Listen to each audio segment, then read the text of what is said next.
Totoo po ba may mga anak, ang tatanda na, magulang pa naghuhugas ng pinagkainan? At totoo po ba may mga anak, ang tatanda na, nakaasa pa sa magulang?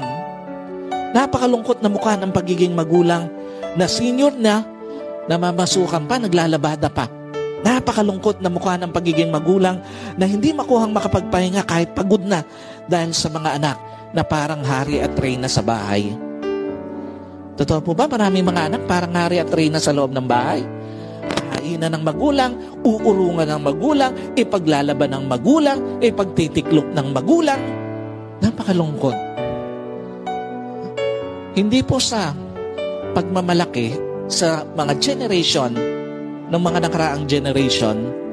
Alam niyo po, yung mga nakaraang generation, sa panahon namin, kahit lalaki marunong maglaba. Marunong sa lahat ng gawain sa bahay. Pero yung mga anak ngayon, pag sinawag mo, pag tinawag ng magulang, ano isasagot? Wait lang. Alam niyo po, napakalungkot na mukha ng pagiging magulang na gusto mo pa sanang i-enjoy yung mga natitirang panahon, yung time sa buhay mo,